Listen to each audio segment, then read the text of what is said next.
Welcome to my YouTube channel. You are watching Tutor Online.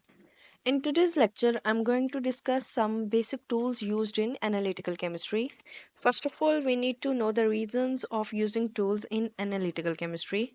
We need to get accurate and precise measurements, high sensitivity and specificity. A high quality sample preparation should be done, ensuring that a sample accurately represents the original material. Now, how can we accurately weigh a solid sample? We have different tools for it. First one is analytical balance. It is a class of balance designed to measure small mass in the range of milligrams. The measuring pan of an analytical balance is inside a transparent enclosure with doors so that dust cannot be entered or any air circulation in the room does not affect the balance operation. Second one is spatulas. They are small stainless steel utensils used for scraping, transferring, or applying powder or paste like chemicals or treatments. Many spatula brands are resistant to acid, bases, heat, and solvent, which make them ideal for use with the wide range of compounds.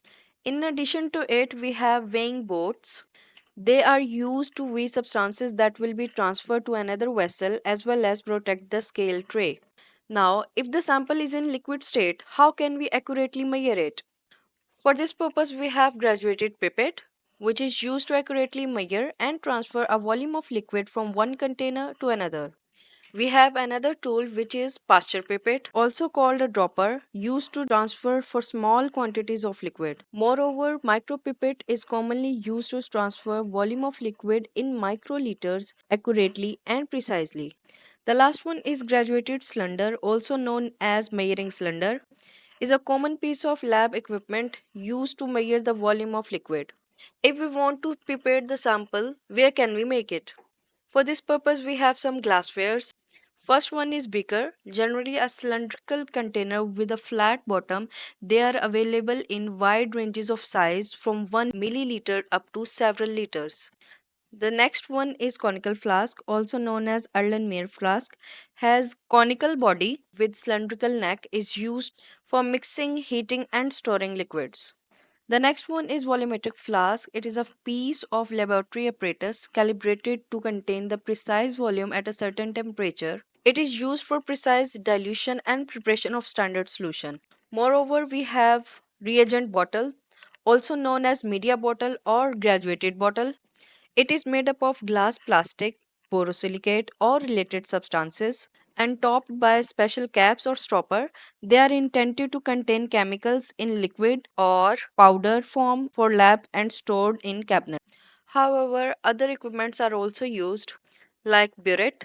It is a graduated glass tube with a tap at one end used for delivering known volumes of liquid used in titration. The second one is resort stand, which is known as clamp stand, a ring stand, or a sport stand. It is a piece of scientific equipment intended to support other pieces of equipment and glassware. It is used for distillation, experimentation, and titration, also as sports in filtration. Next, hot plate is a self contained electronic warmer. Scientific hot plate is used to heat sample in glass beaker, flask bottle or other vessels. Mortar and pestle, two simple tools to prepare ingredients or substances by crushing and grinding them into fine paste or powder. There are different devices which are used in analytical chemistry. Chromatographic column is a device used in chromatography for separation of chemical compounds. There are different types of chromatographic column are used in both gas and liquid chromatography. Mass spectrophotometer, UV visible spectrophotometer, and electrochemical analyzers are used in analytical chemistry. That's it for today. If you need any guidance, let me know in the comment section.